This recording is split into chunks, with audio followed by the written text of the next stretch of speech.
Bien, entonces hoy vamos a hablar del módulo 7, conmutación Ethernet, y también vamos a realizar la práctica que quedó pendiente, ¿sale? Bien, cuando hablamos de este módulo 7, hablamos de conmutación Ethernet, y cuando hablamos de conmutación nos referimos a la forma de cómo los dispositivos de la red local, en este caso el dispositivo principal, que es el switch o conmutador LAN, hace la conexión entre las computadoras, o sea, cómo va a hacer esa selección del envío de las tramas de paquetes de un dispositivo final, o sea, una computadora o una tablet o un teléfono, a otro dispositivo, ¿sí? Y la tecnología Ethernet pues habla de sus mecanismos para redes locales, ¿ok? Bien, en este módulo el objetivo es explicar cómo funciona esta tecnología Ethernet en una red conmutada. Tenemos temas: trama de Ethernet, direcciones MAC de Ethernet, tabla de direcciones MAC, velocidades y métodos de envío del switch. Y cada objetivo de estos temas pues tiene como principal objetivo explicar la forma en cómo estas direcciones MAC, a través de esta tecnología Ethernet y las dos subcapas que conforman esta capa 2, pues hacen posible para la conexión entre los dispositivos finales. Y hablamos como dispositivos finales, pues las computadoras, las laptops, las tablets, los teléfonos, conexión con Wi-Fi, impresoras, inclusive servidores o otros dispositivos de interconexión como switch y routers. Bien, tramas Ethernet. Cuando hablamos de una trama, acuérdense en las clases anteriores, hablamos y lo hicimos como una analogía, como si fuera un tren de pulsos, o un tren que lleva vagones. Y cada de estos vagones, pues tiene algún vagón tiene la información, otro vagón va a tener el significado de cada capa, o sea, el encabezado, y vagones de inicio y final de la trama. Bien, entonces en la capa 2 estamos hablando de tramas, estamos hablando de toda esa información completa y cada encabezado que va encapsulado uno después de otro, ¿sí? Entonces se arma completamente toda la trama de los bits para el envío de la información. Entonces estamos hablando de la capa 2 y la capa 1. La capa 1 habla de señales, de formas o modos de conexión. Estamos hablando que puede ser un medio también medios cableados o medios inalámbricos, y dentro de estos dos medios existen varias formas de comunicación. Puede ser una comunicación simple o semiduplex, que le llaman, donde se envía por un canal la información y por otro canal se regresa esa información, o por el mismo canal. Cuando hablamos de full duplex, hablamos que en esos mismos canales se envían y se reciben la información. ¿Ok? Eso es la capa física. Y la capa de enlace de datos, tenemos la 802.2, que habla de la comunicación lógica entre las computadoras. Y cuando hablamos de la subcapa MAC, hablamos del acceso al medio. Y en la analogía de la vida que les comentaba, vamos a entender como una dirección MAC como la llave para entrar a su casa, y el puerto de conexión de su computadora como la cerradura de la puerta de su casa. Entonces necesitamos la llave, que es la dirección MAC, para poder accesar a los dispositivos. Y la 802.3 pues habla de lo físico. Principalmente nosotros vamos a hacer redes Ethernet con cableado UTP, un cable de cobre que tiene 8 hilos, 4 pares, color verde, color naranja, color azul, color café, pero también existen otros medios físicos, por ejemplo la fibra óptica, que utilizamos pulsos de luz, y también podemos usar un cable que se llama coaxial, donde usamos señales eléctricas que viajan a través de un hilo a diferentes frecuencias y tiene un mayor ancho de banda. O también podemos usar un medio inalámbrico donde usamos ondas de radio, ondas electromagnéticas. Independientemente de qué medio sea, pues tiene una forma de transmitir la información. ¿Ok? Entonces estamos definiendo los estándares para esta familia de tecnologías en el 802.2 y el 802.3 del Instituto de Ingenieros Eléctricos y Electrónicos, la IEEE. Ok, entonces cuando hablamos de subcapas, estamos hablando de capas que están dentro de otras principales.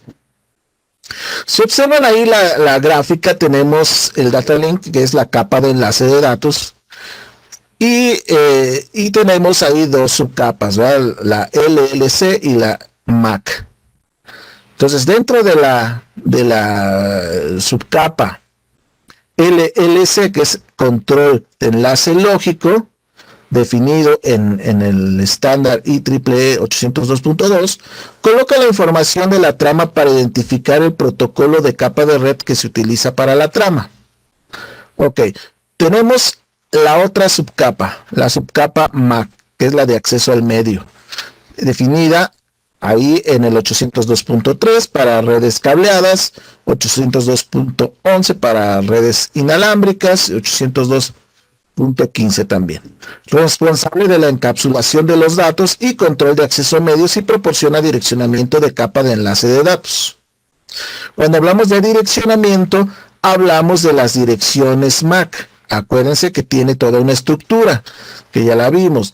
Son 12 números con un sistema de numeración hexadecimal. O sea, tenemos 12 números que pueden ser desde el 0 hasta la letra F. ¿Ok? Bien, tenemos la subcapa de control de acceso al medio. Y bueno, aquí tenemos el encapsulamiento de los datos, que incluyen tres cosas principales. La trama de Ethernet, que es la estructura interna de la trama Ethernet. El direccionamiento de Ethernet, que la trama incluye una dirección MAC de origen y una de destino para entregar la trama Ethernet de la tarjeta NIC, de la tarjeta de interfaz de red, a la destino, que también es otra interfaz de red. Entonces, cada dispositivo, origen y destino, tiene una interfaz que va a comunicar o va a conectar a la red local. Y ambos dispositivos tienen una dirección MAC origen y destino. Tenemos también algo muy importante, la detección de errores. Ya vamos a enviar esa información, esas tramas por la red local, y necesitamos saber que no se perdieron alguna parte de la información, y entonces ahí implícitamente en la trama se envía una secuencia de comprobación de estos fotogramas FCS, y utilizando detección de errores como la redundancia cíclica. Entonces tenemos tres cosas principales, ¿verdad? La estructura, el direccionamiento y el control de los errores. Tenemos en esta subcapa de acceso a medios, la subcapa MAC. Bueno, incluye las especificaciones para diferentes estándares de comunicaciones, Ethernet sobre varios tipos de medio, incluyendo cobre y fibra óptica dentro del cobre, pues tenemos el cable UTP, STP, FTP, y también tenemos el cable coaxial. Como el cable coaxial lo entendemos como el cable que llega a la televisión, ¿no? El cable que tiene un hilo y tiene un apantallamiento sobre ese hilo, y bueno, se conecta con un conector al dispositivo de red, y la fibra óptica igual utiliza sus propios conectores, pero ahí es un hilo de vidrio o de algún plástico, y se envía los pulsos de luz. Esta tecnología Ethernet heredada, que se utiliza una topología de bus o concentradores, es un medio dúplex medio compartido. Cuando hablamos de dúplex, estamos hablando de dos canales. Cuando hablamos de simplex, estamos hablando de un solo canal. Entonces, cuando aquí hablamos de dúplex y medio compartido, estamos hablando que ese dúplex utiliza un canal para enviar y otro canal para recibir, ¿sí? Entonces ahí tenemos esa modalidad que se llama half duplex, ¿sí? En inglés. Entonces cuando configuremos los dispositivos y nos referimos a half duplex, estamos hablando de duplex medio compartido. Ethernet a través de un medio semiduplex se utiliza un método de acceso basado en contención, detección de acceso múltiple, detección de colisiones. El estándar es el CSMA-CD. Esto lo vamos a ver, por ejemplo, en una analogía de la vida cuando estamos platicando en una charla con sus compañeros, ¿no? Si uno habla, entonces los demás pueden escuchar, pero ha suscitado en una reunión que luego dos personas hablan al mismo tiempo. Y eso nos ha pasado, entonces no se entienden cuando dos personas hablan al mismo tiempo. Ahí existe una colisión. Entonces, cuando hablamos de colisiones, hablamos del empalmamiento o la destrucción de las señales cuando se envían al mismo tiempo. Entonces, hay que detectar eso cuando utilizamos un medio semiduplex, o sea, usamos un mismo canal para enviar y recibir información. Entonces ahí este estándar Ethernet utiliza el CSMA-CD pues para aliviar qué hacer cuando hay colisiones. No se pueden evitar las colisiones, siempre van a haber, pero qué se tiene que hacer, ¿no? Entonces ahí está definido en este estándar CSMA-CD.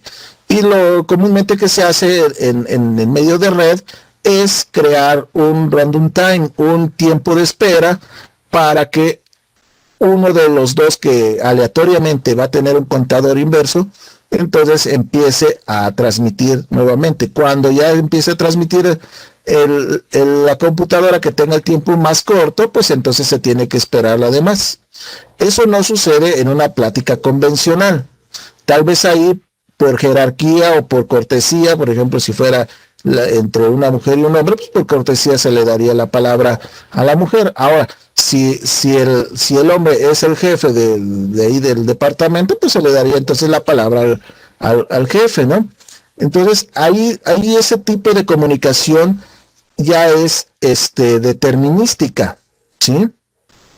Cuando hablamos de comunicaciones jerárquicas o determinísticas, hablamos de un token. Cuando hablamos de token, hablamos de una estafeta, de un paso testigo. El que tenga la estafeta puede transmitir. Lo que no sucede en estas tecnologías Ethernet, por decirlo así, como que es más democrática. Todos tienen acceso al medio, ¿ok? Y entonces, si todos tienen acceso al medio, pues entonces va a haber estos fenómenos de colisiones.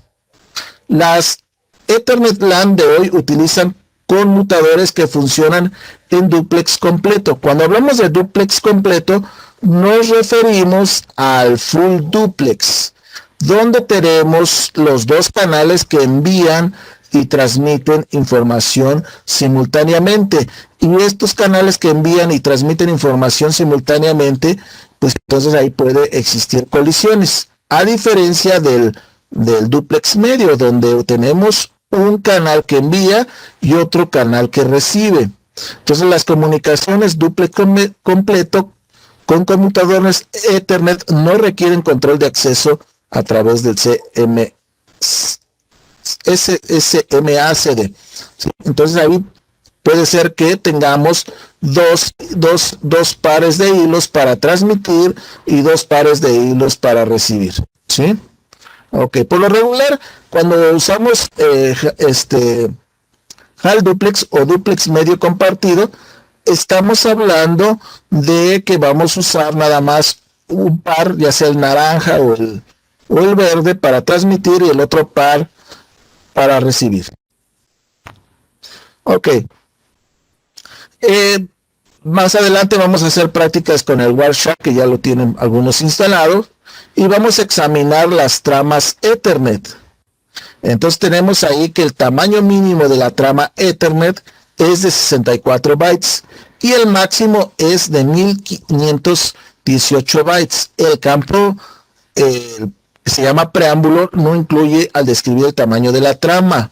Cuando hablamos de preámbulos, estamos hablando de que se va a enviar una señal de acceso al medio, o sea que ahí se envía el preámbulo y entonces todos los demás dispositivos escuchan ese preámbulo y bueno, tienen la obligación de no transmitir hasta que transmita la computadora que está usando el medio.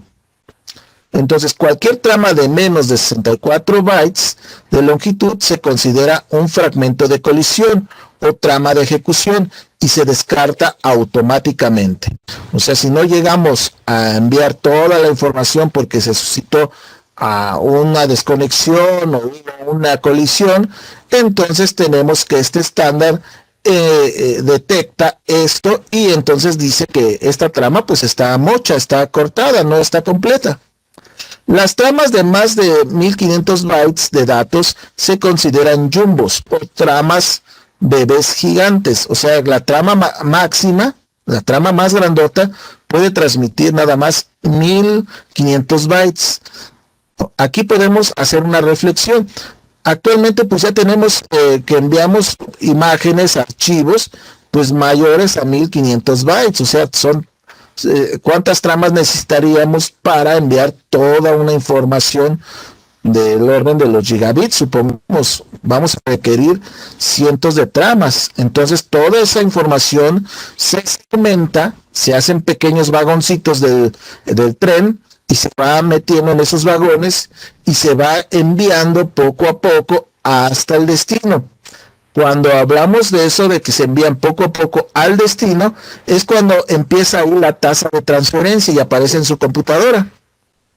¿Sí? Empieza ahí a enviar una información de qué tiempo resta para transmitir toda la información a través de la red.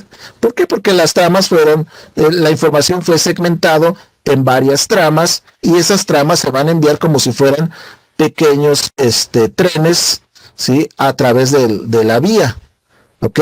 Entonces la trama más grandota que se puede enviar es de 1500 bytes.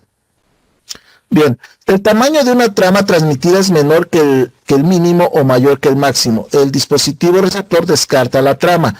Es probable que los cuadros descartados sean el resultado de colisiones u otras señales no deseadas. Se consideran inválidos. Las tramas jumbo suelen ser compatibles con la mayoría de los conmutadores, o sea, estamos hablando de los dispositivos switch, las tarjetas NIC de Fast Ethernet, o sea, de una velocidad de 100 megabits por segundo, o Gigabit Ethernet, que estamos hablando de 1000 megabits por segundo, o 1 gigabit por segundo, ¿sí? Entonces tenemos ahí en la imagen pues la estructura de esta trama. Se observan los 8 primeros bytes son el preámbulo, es donde se empieza a enviar la señal a la red local y entonces empiezan a detectar que alguien quiere transmitir y separan los demás. Luego tenemos los 6 bytes siguientes, que es la dirección MAC destino. Acuérdense que el direccionamiento MAC es un direccionamiento de capa 2, o sea, de capa de enlace de datos, y utiliza 12 números hexadecimales, ¿sí? Entonces ahí tenemos 6 bytes para la dirección destino, o sea, dónde se va a enviar esta trama. Y tenemos otros 6 bytes que van a incluirse dentro de la trama completa de quién envía la información. O sea, muy importante saber a dónde va y quién envía la información. Luego tenemos el tipo de trama, si es inalámbrica, si es cableada, y la longitud de la trama. en esos 2 bytes. Luego vienen pues los datos que oscilan de los 45 bytes a los 1500 bytes. Si es de 1500 bytes le vamos a llamar jumbos, ¿verdad? O tramas bebés gigantes.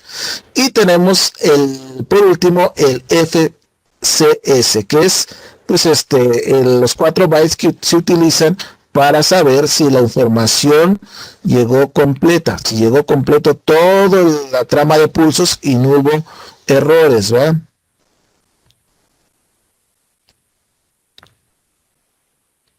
Dirección MAC de Ethernet. Ok. Una dirección MAC, o sea, una dirección de control de acceso al medio de la tecnología Ethernet, estas redes locales, constan de un valor binario de 48 bits, expresado con 12 valores hexadecimales, o sea, 12 números que van a utilizarse en un rango de 0 a la letra F, cada número hexadecimal. Bueno, ahí 8 bits es un byte. Acuérdense que 8 bits es un byte. Y es una agrupación binaria. O sea que estamos hablando de que 4 números binarios hacen un número hexadecimal. Si los agrupamos en 2 números binarios, estamos hablando de un byte. Y esos 2 números, hexadecimales, que son del 0 a la F, compuestos por 4 bits, si los juntamos serían 8 bits, serían 8 bytes completos. Entonces podemos tener combinaciones de 8 ceros hasta 8 unos. Recordemos que los 8 unos harían referencia a las 2 letras FF, ¿sí? Sería el máximo. Y por lo regular esa dirección se utiliza como una dirección de difusión o broadcast. Cuando se usa hexadecimal, los ceros iniciales siempre se muestran para completar la representación de 8 bits. Por ejemplo, el valor binario 0, 0, 0, 0, 1, 0, 1, 0 se representa en hexadecimal como 0A. Acuérdense que los 4 primeros ceros pues hacen referencia al 0. Ahora, los otros 4, ahí tenemos 1, 0, 1, 0. El primer 1, su peso es de 8. Y el segundo 1, su peso es de 4. Es de 2, perdón. Entonces estamos hablando de 8 más 2, 10. Pero no podemos escribir el 10. Entonces se utiliza una letra en hexadecimal. Y la letra para hacer referencia al 10 es la letra A. Por eso en hexadecimal es 0A. Los números hexadecimales suelen representados por el valor precedido de 0x. Entonces, cuando vean en un mapeo de bits o de memoria 0x, estamos hablando de que lo que sigue es un número hexadecimal. Y tenemos ahí el ejemplo, 0x73. O sea, ese 73 o 73, mejor dicho, es un número hexadecimal. Para distinguir entre los valores decimales y hexadecimales, cuando tenemos una documentación, ¿sí? Entonces ahí 0x representa números hexadecimales. El hexadecimal también puede estar representado por un subíndice 16 o el número hexadecimal seguido de una H. Por ejemplo, S73 puede ser representado también como 73H. O también como un subíndice, o sea, abajito, un 16. Ok. Vamos a la dirección MAC Ethernet. Aquí tenemos una dirección MAC y vamos a observar que está compuesta de dos segmentos principales, ¿sí? Uno se llama OI, el identificador único de la organización. Y tenemos la otra mitad, que es el valor asignado por el proveedor. ¿Sí? Es un valor hexadecimal asignado por el proveedor. O sea, los fabricantes de tarjetas de red o de dispositivos de red tienen que tener registrado un identificador de organización único, ¿sí? Entonces tenemos que de esos 48 bits representados con 12 dígitos hexadecimales o 6 bytes, la mitad, estamos hablando de 3 bytes, o estamos hablando la mitad de 48, 24 bits, representan a la organización, y los otros 24 representan la continuidad de esa organización, cómo está manejando las asignaciones a los dispositivos que está vendiendo o está creando. ¿Sí? Entonces tenemos ahí dos partes principales, ¿verdad? Entonces la OI y el otro que es el valor asignado por el vendedor. Ahora, si observan ahí en la imagen, tenemos los unos que están arriba, tenemos 48 unos. Esos son los 48 bits que les estoy mencionando. Acuérdense que un bit puede ser la representación de un 1 o un 0. Ahora, 4 bits, haciendo la combinación de esa representación, podemos representar un número hexadecimal. Ahí está en color naranja y la letra X. Entonces, ahí estos 4 unos, o esos 4 bits, pueden representar del 0 hasta la letra F. ¿Sí? Ahora, dos números hexadecimales, como son 8 unos, representan un byte.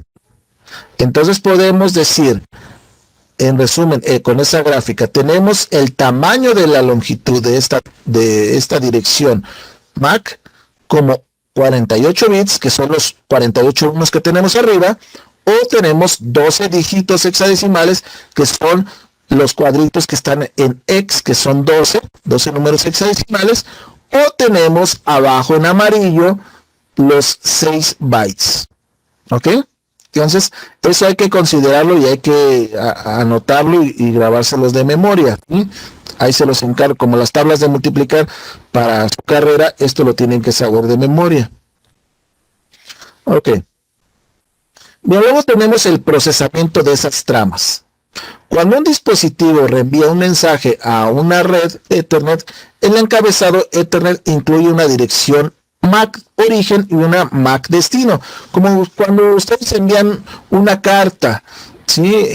Tradicional, o sea, a través de, ya sea de correo electrónico, correo convencional, pues tienen que saber a dónde va esa carta y quién lo envía. Igual aquí en las tramas, o sea, quién envía esa trama, la información, y quién la va a recibir.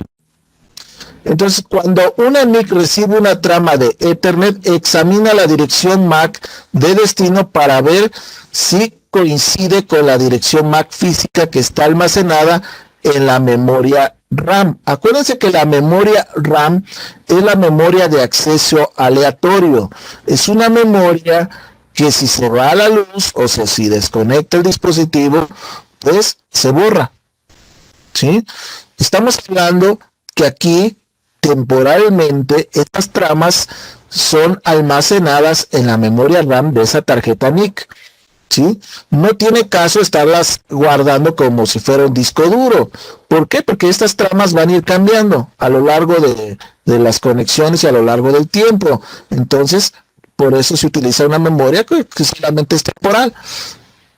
Ahora, si no hay coincidencia, el dispositivo descarta la trama, y si hay coincidencia, envía la trama a las capas del modelo OSI, donde ocurre el procesamiento de desencapsulamiento. O sea que si no detecta dentro de su tabla que esa dirección es válida, pues la borra. ¿Sí? Por eso se utiliza esa memoria dinámica, RAM.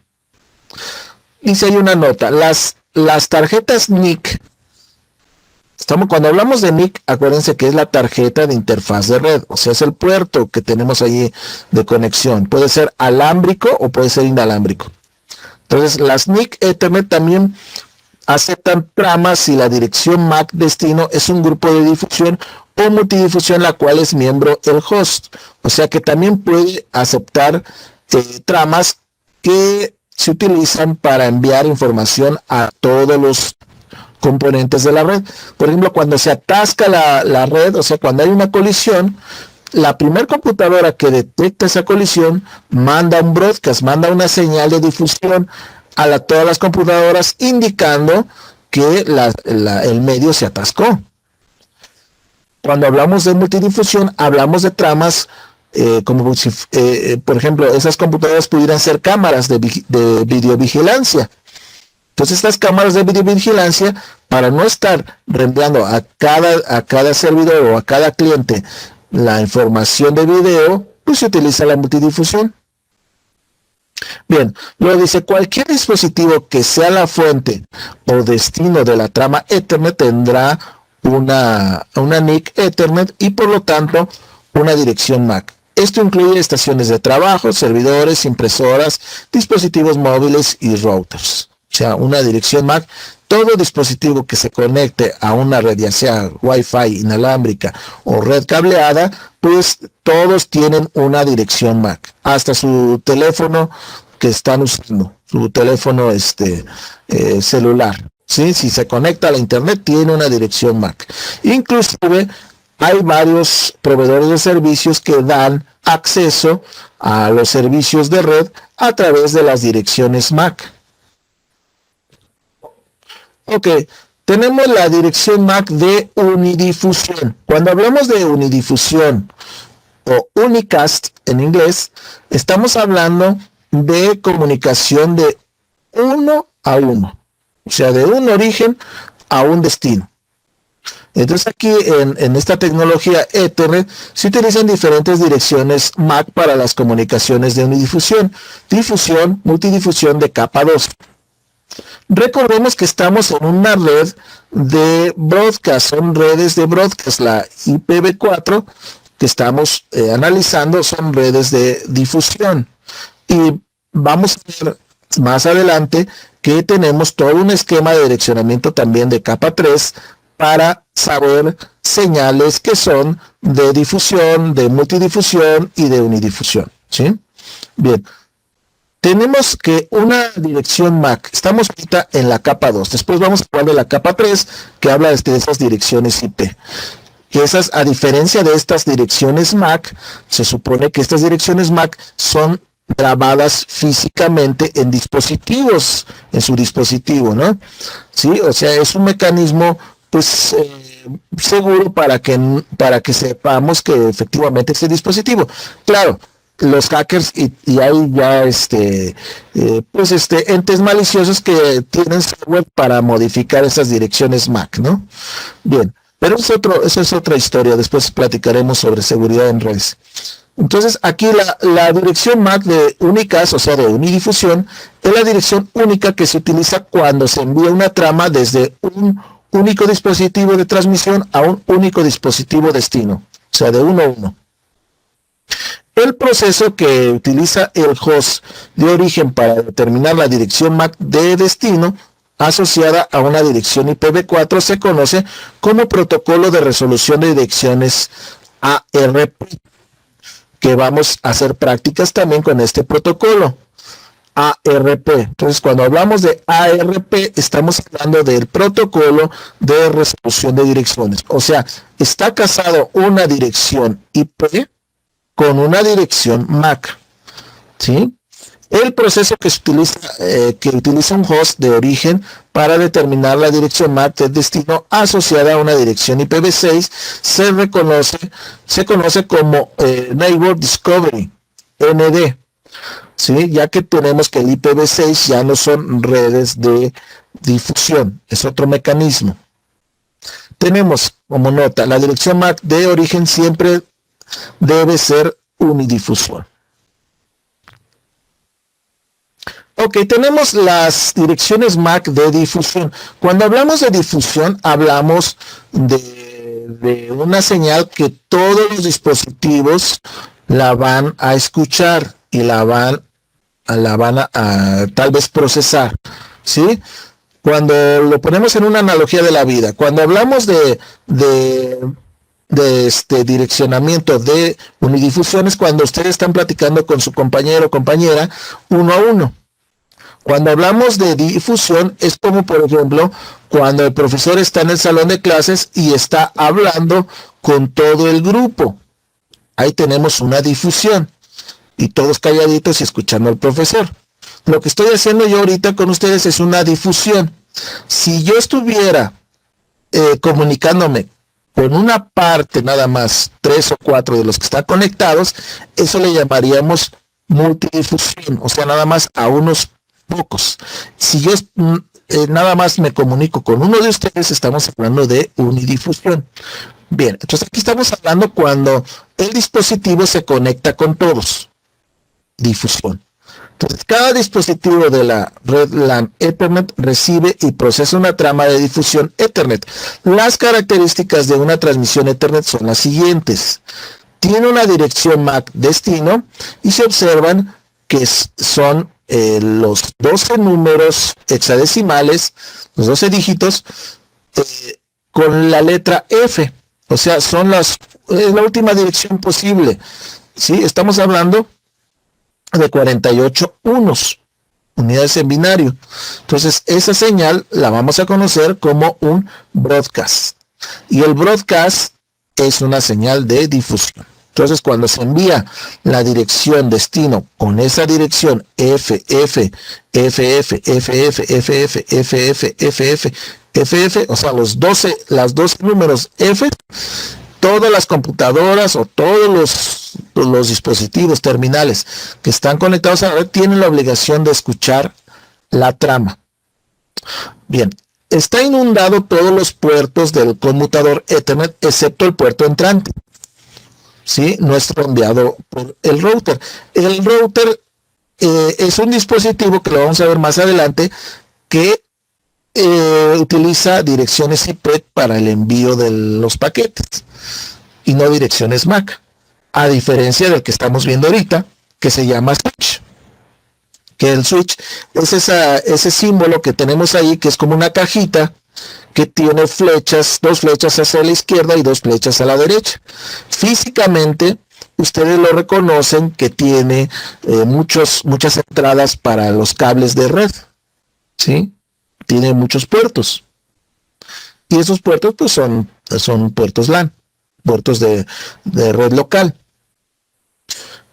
Entonces, si los datos encapsulados son un paquete de broadcast IPv4, cuando hablamos de broadcast IPv4, estamos refiriéndonos a la última posibilidad de la combinación del byte, que es 255, como ven en la ilustración que está ahí, donde dice destino IP, tenemos 192.168.1.255. Cuando termina en 255, una red, en este caso clase C, estamos entendiendo que esa dirección IP también es un broadcast, y entonces ahí los dispositivos de la siguiente capa, que es el router, tendrán la obligación de enviarlo a todos. Entonces también el direccionamiento IPv4 tiene un broadcast.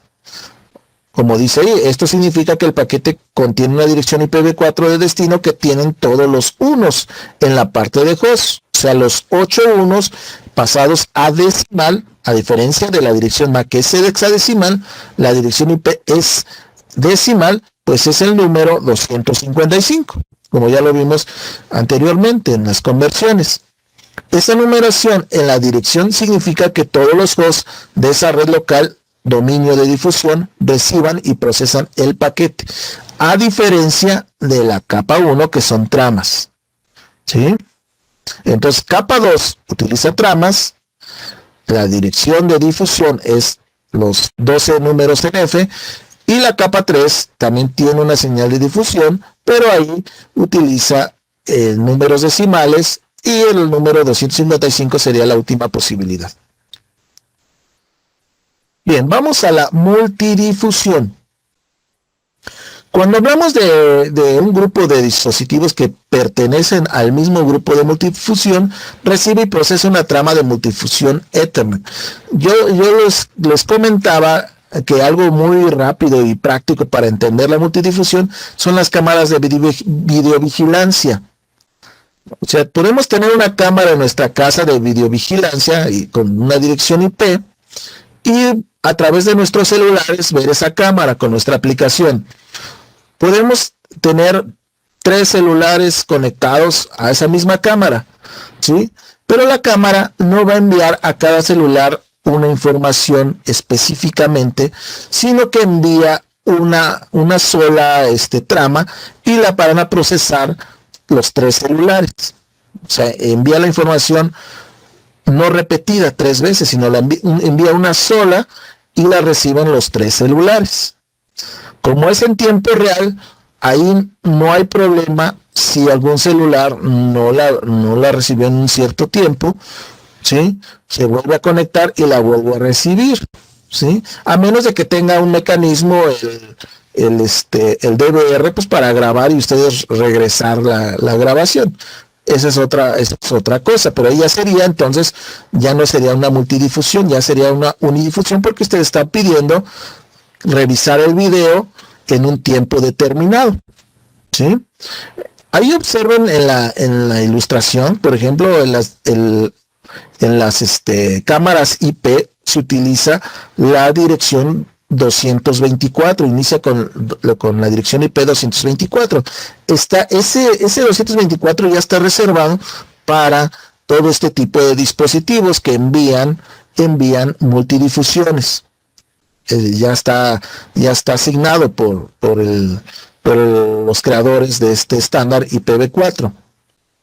Bien, ahora fíjense, si hay una dirección MAC destino 01005E, cuando los datos encapsulados son un paquete de multidifusión IPv4, y una dirección MAC destino 3333, cuando los datos encapsulados son un paquete de multidifusión IPv6. O sea, tenemos rangos que van a distinguir entre direcciones de multidifusión IPv4, que es U01005E, y direcciones de multidifusión IPv6, o sea, la versión 6 del protocolo de Internet 3333. Existen otras direcciones MAC de destino de multidifusión reservadas para cuando los datos encapsulados no son IP, como el protocolo de árbol de extensión, STP, que lo vamos a ver posteriormente. Cuando hablamos de un árbol, hablamos de una topología donde tenemos una especie de raíces o de ramificaciones, y tenemos entonces un punto central, y a través de ese punto central se van haciendo las conexiones, ¿sí? Entonces vamos a ver posteriormente ese protocolo. Igual ese protocolo utiliza entonces direcciones MAC para multidifusión reservadas, ¿sí? Bien. Luego tenemos que se inundan todos los puertos del conmutador Ethernet, exceptuando el puerto entrante, al menos de que el conmutador esté configurado para la indagación de multidifusión. No es reenviado por el enrutador a menos de que el enrutador se esté configurando para enrutar paquetes de multidifusión. Observen ahí la gráfica. Tenemos la computadora ahí, H1, y tenemos el switch. Y no envía a todos, envía nada más a un grupo de 3 dispositivos en ese caso, ¿no? Entonces ahí hay una selección. Eso es la multidifusión, una selección hacia ciertos dispositivos, ¿no? Y bueno, debido a que las direcciones de multidifusión representan un grupo de direcciones, a veces denominado grupo de host, solo se pueden utilizar como destino de un paquete. El origen siempre tiene una dirección de unidifusión. Al igual que con las direcciones de unidifusión y difusión, la dirección IP de multidifusión requiere una dirección MAC de multidifusión correspondiente. Bueno, pero aquí entraría una pregunta. Ok, entonces la cámara o la computadora ¿nada más envía una trama? Sí. Entonces, ¿cómo le llega a las demás? Bueno, ahí el dispositivo, el switch o el router, si leen ese inicio, ya sea 01005E o 3333, en el caso del switch, va a enviar nada más a cierto grupo de acuerdo a la dirección IP que esté configurado. ¿Ok? Bien. Tabla de direcciones MAC. Bueno, aquí tenemos algunas nociones básicas de los switches. Switches es el conmutador LAN, el de ese dispositivo que les comento que tiene varios puertos. y ustedes lo han visto seguramente. Bien, un switch Ethernet de capa 2 usa direcciones MAC de capa 2 para tomar decisiones de reenvío. No tiene conocimiento de los datos, o sea, del protocolo, que se transportan en la porción de datos de la trama, como el paquete IP. Un mensaje ARP o un paquete IPv6 el switch toma sus decisiones de reenvío basándose únicamente en las direcciones MAC Ethernet de capa 2. O sea, esto es muy importante. El switch solamente va a procesar entonces direcciones de capa 2, ¿sí? A menos de que sea un switch de multicapa, ¿no? Como existe actualmente. Un switch Ethernet examina su tabla de direcciones MAC para tomar una decisión de reenvío para cada trama, a diferencia de los hubs. Cuando hablamos de hubs Ethernet heredados, estamos hablando de unos dispositivos pues ya en desuso, ya muy antiguos, que lo que hacían nada más era repetir la información. Entraba la información en un puerto del dispositivo y nada más lo que hacía era repetirlo a todos los demás, ¿sí? Excepto por el puerto donde entró la información. Cuando hablamos de un conmutador, estamos hablando de un dispositivo más inteligente que ese repetidor, que ese hub. O sea, el switch tiene un sistema operativo que pues procesa la información y determina a dónde se va a enviar. O sea, ya hay una toma de decisiones. Entonces podemos decirle que tiene ahí un grado de complejidad mayor y de inteligencia, supongamos, ¿no? Nota, a veces la tabla de direcciones MAC se conoce como tabla de memoria de contenido direccionable, CAM, C-A-M. A veces se conoce así, ¿no? La tabla de direcciones MAC, se conoce como CAM. Bien, examinar las direcciones MAC de origen, aprender.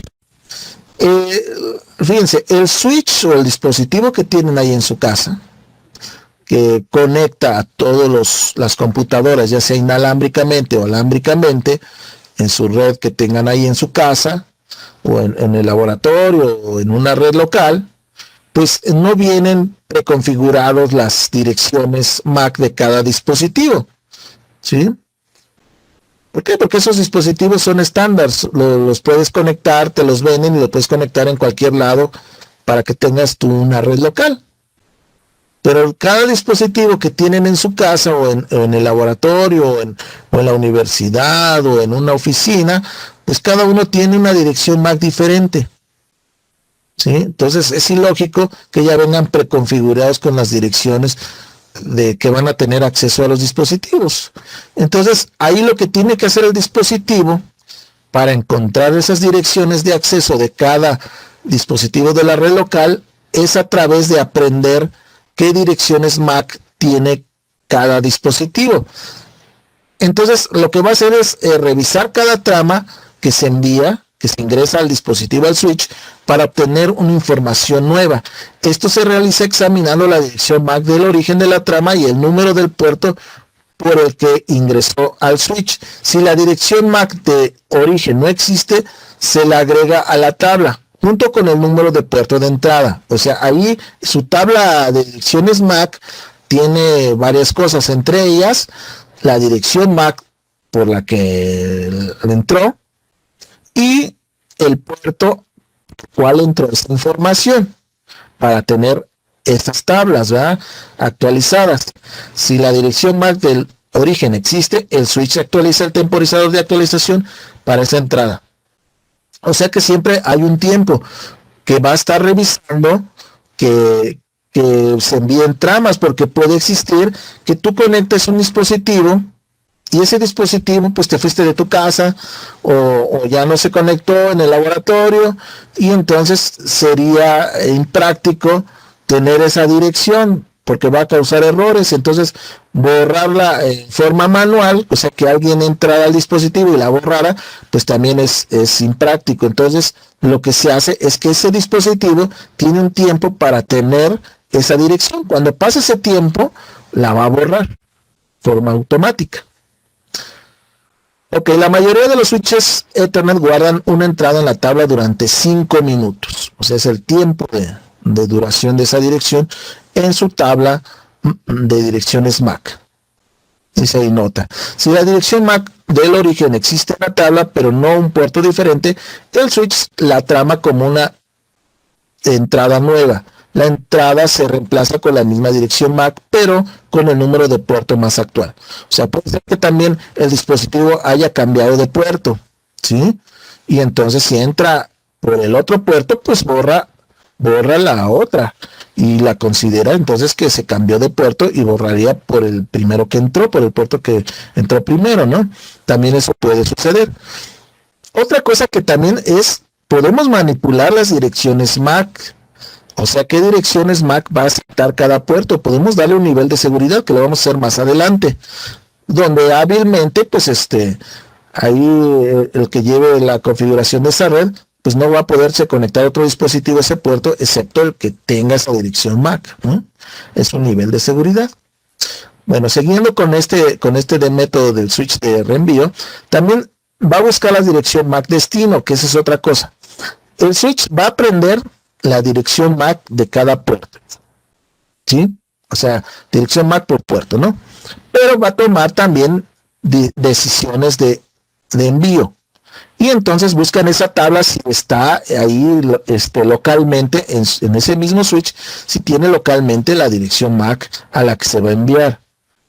Entonces, ese es otro mecanismo. Si la dirección MAC de destino es una dirección de unidifusión, el switch busca una coincidencia entre la dirección MAC destino de la trama y una entrada de la tabla de direcciones MAC. La dirección MAC de destino está en la tabla, reenvía la trama por el puerto especificado. Si la dirección MAC destino no está en la tabla, el switch reenvía la trama por todos los puertos, excepto el de la entrada. Esto se conoce como unidifusión. Si la dirección MAC destino de difusión o multidifusión, la trama también se envía a todos los puertos, salvo la entrada. O sea, cuando desconoce el dispositivo, el switch, desconoce qué dirección MAC destino, a dónde se va a enviar porque no está en su tabla. Entonces tiene que hacer algo. Envía una difusión o multidifusión. Bien, tenemos ahí el filtrado de las tramas. Entonces tenemos que a medida que un switch recibe tramas de diferentes dispositivos, puede completar la tabla de direcciones MAC examinando la dirección MAC de cada trama. Cuando la tabla de direcciones MAC del switch contiene una dirección MAC destino, puede filtrar la trama y reenviar a un solo puerto. O sea, cuando ya hay una convergencia, ya el switch aprendió qué computadoras tiene conectadas en cada puerto, con qué dirección MAC. Y entonces, a través de esa tabla de direcciones MAC, pues puede tomar ya las decisiones de envío y ya no envía a todos los puertos, sino nada más envía un puerto específico, como muestra ahí la gráfica. Ahí la computadora A se quiere conectar con la computadora D. Pero previamente la computadora A tuvo que haber enviado una trama y la computadora D tuvo que haber enviado una trama al switch para que se haya grabado en la tabla de direcciones MAC del switch y poder tomar la decisión del switch de quién envía la trama y a dónde va. ¿Ok?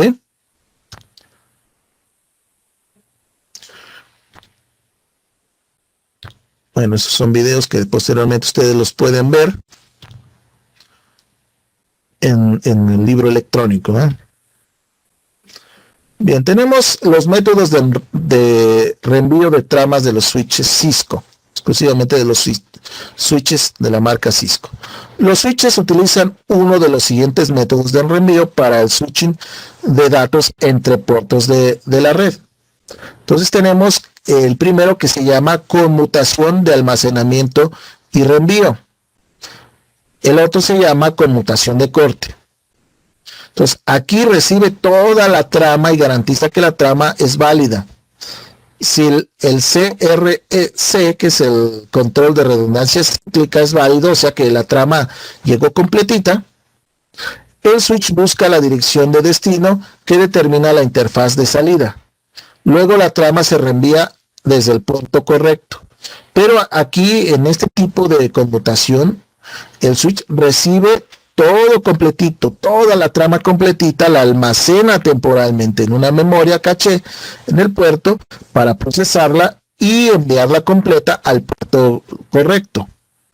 pues es una garantía de que lo que va a reenviar pues está completa y es válida. Pero existe también conmutación de corte. Este método de reenvío de trama reenvía la trama antes de que se reciba por completo. Como mínimo, se debe leer la dirección destino para que la trama se pueda enviar.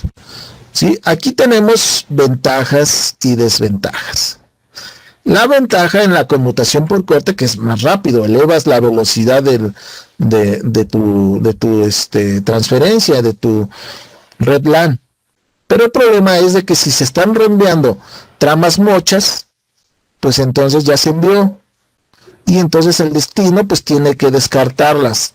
Entonces también ahí habría que valorar si es conveniente o no, ¿verdad? Configurarlo así, conmutación de corte. Aquí tenemos que una gran ventaja de la conmutación de almacenamiento y reenvío es que determina si una trama tiene errores antes de propagarla. Cuando se detecta un error de la trama, el switch la descarta. El proceso de descarte de las tramas con error reduce el ancho de banda consumido por los datos dañados. En el switching de almacenamiento y envío requiere para el análisis la calidad de servicio, QoS.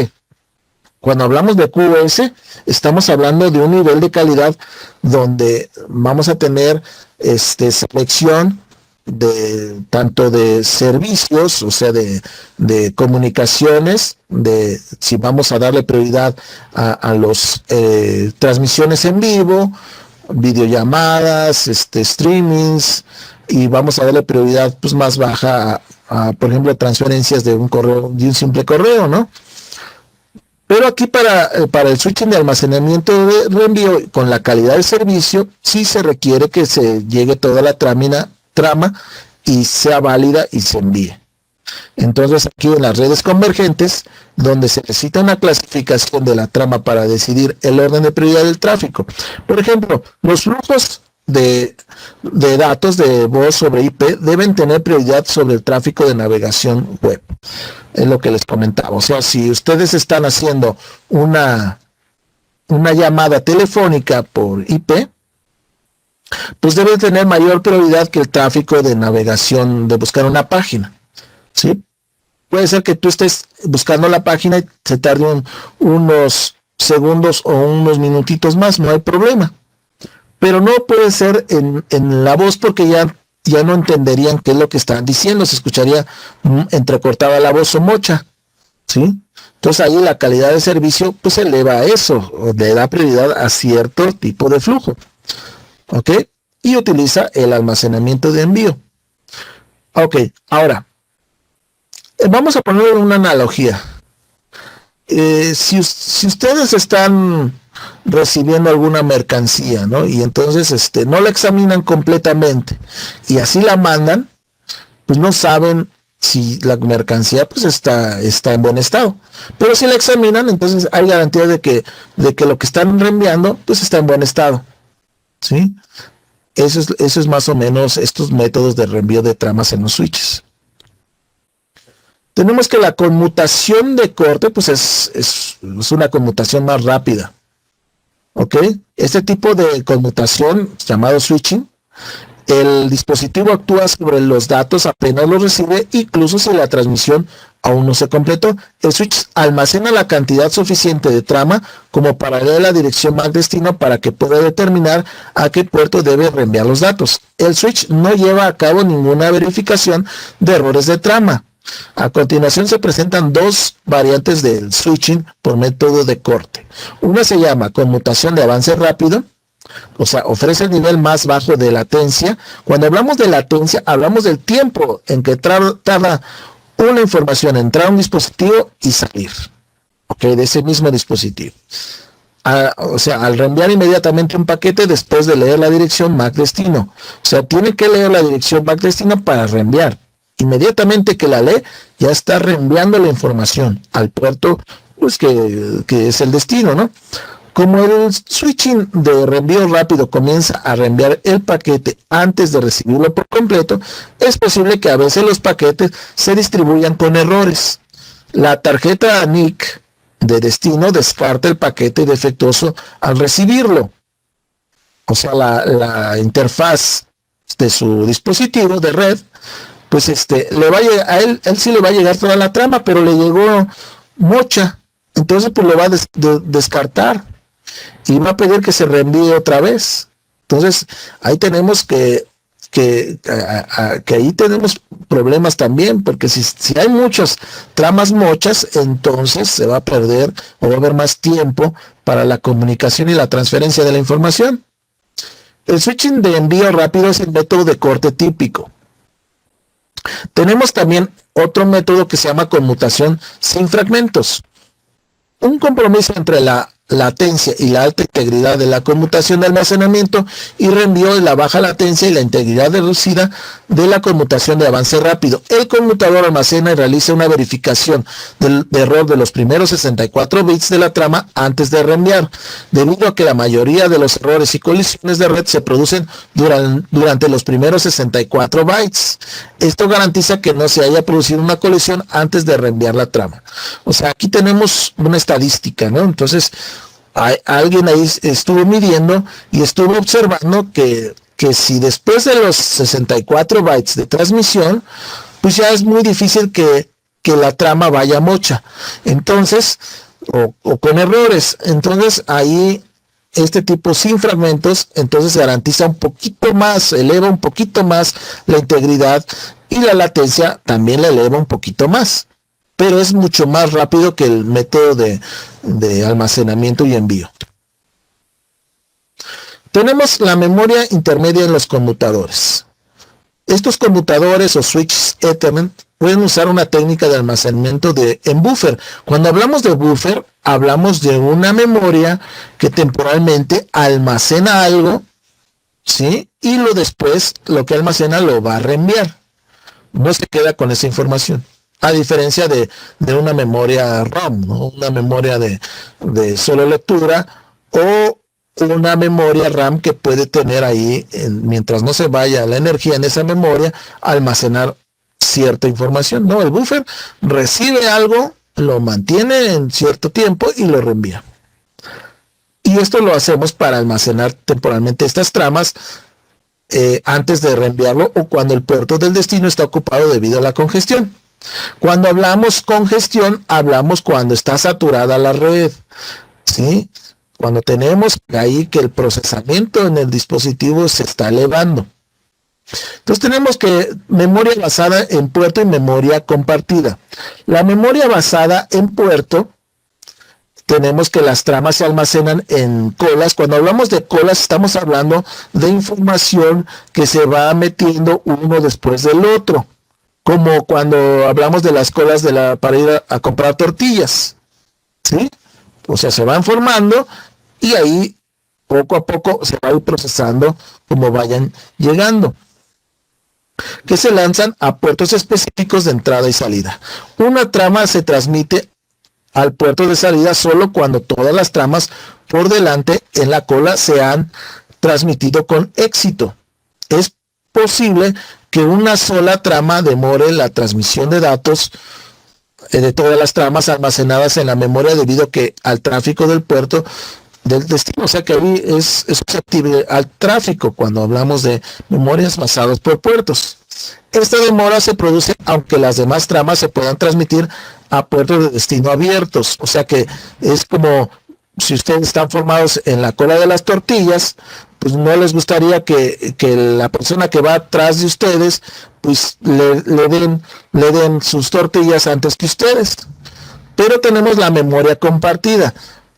Aquí, por ejemplo, en esa analogía de las tortillas, podemos tener que ustedes nada más van por 1 kilo de tortillas, o al revés, mejor, ustedes van por 20 kilos de tortillas y 2 personas atrás nada más van por medio kilo.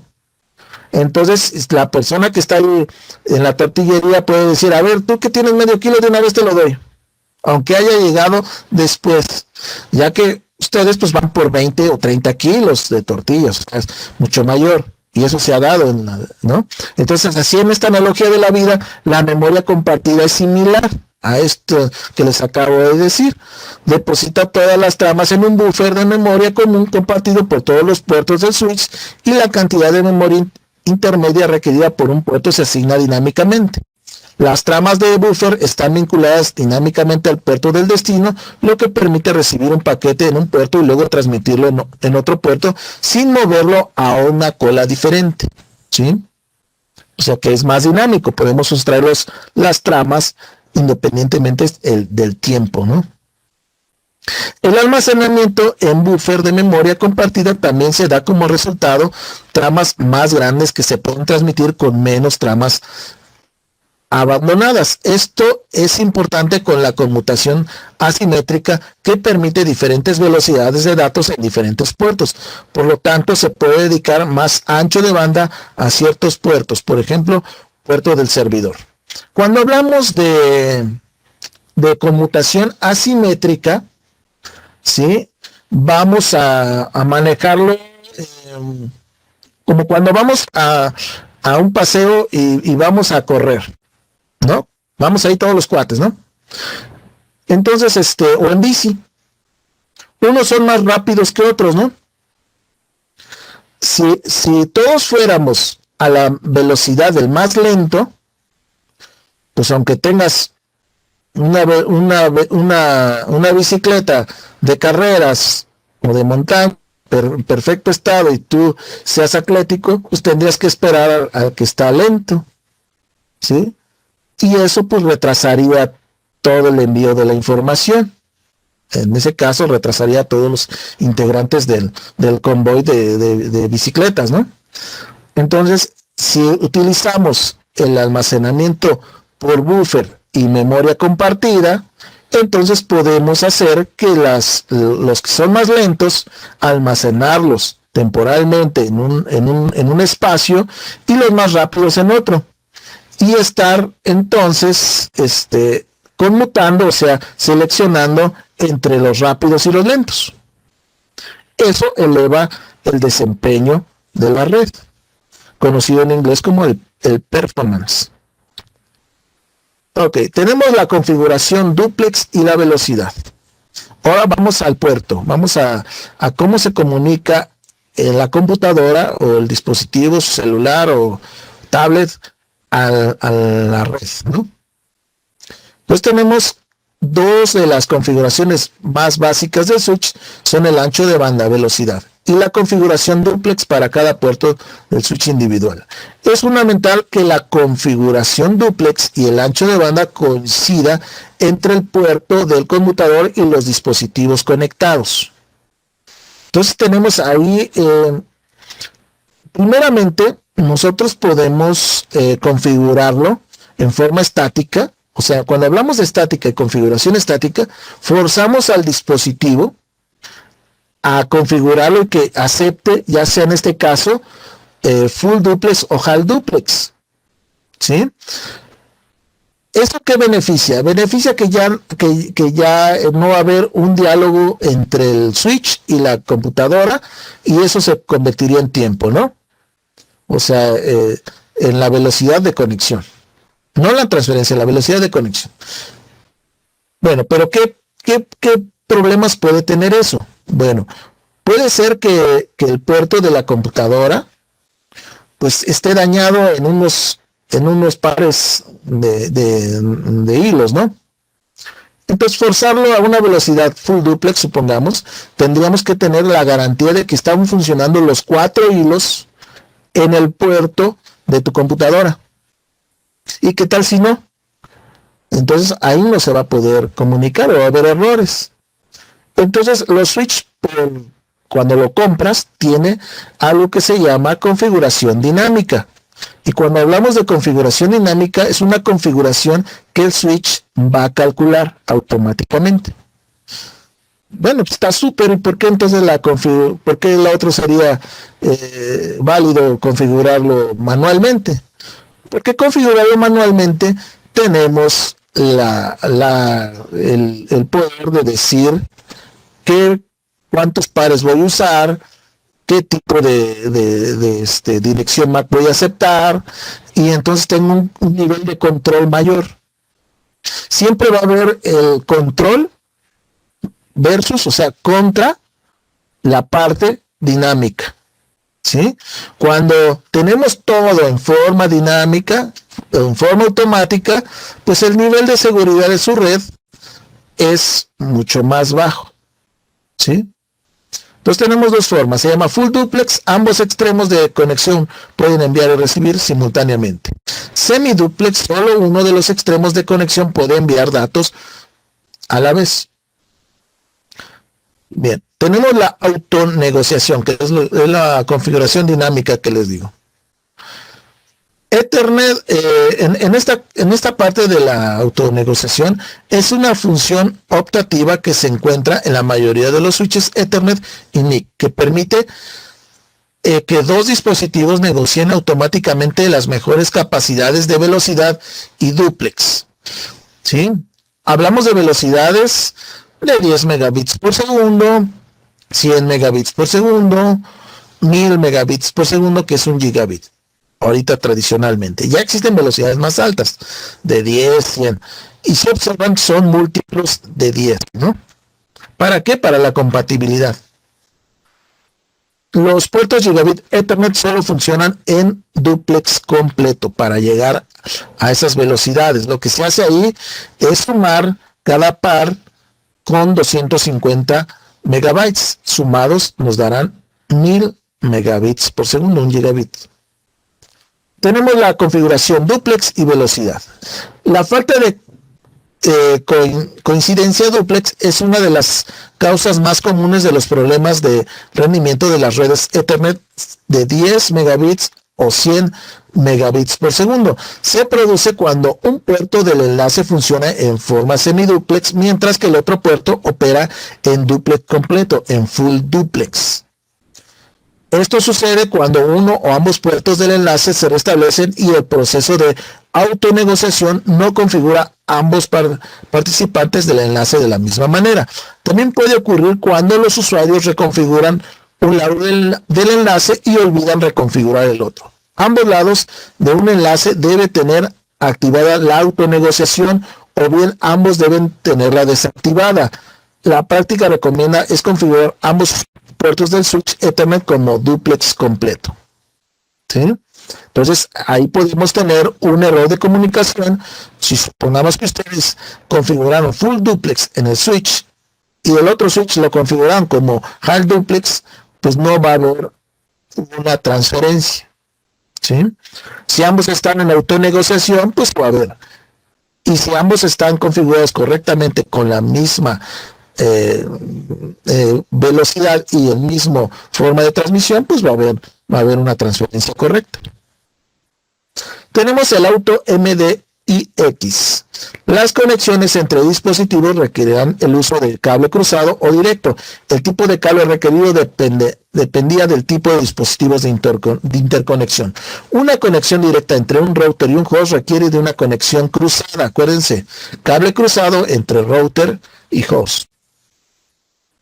Actualmente la mayor parte de los dispositivos admiten la característica de interfaz cruzada automática dependiente del medio, auto MDIX, cuando está habilitado.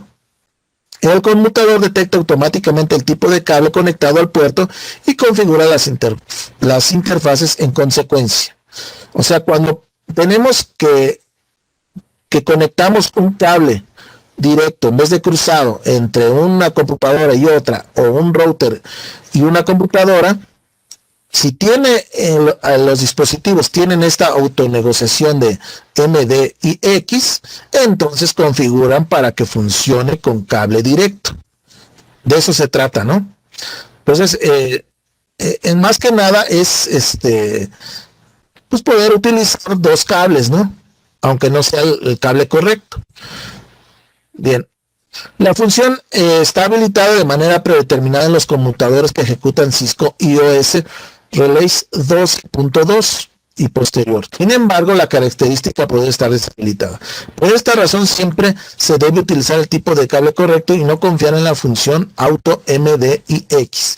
Y ese es uno de los errores de las prácticas común.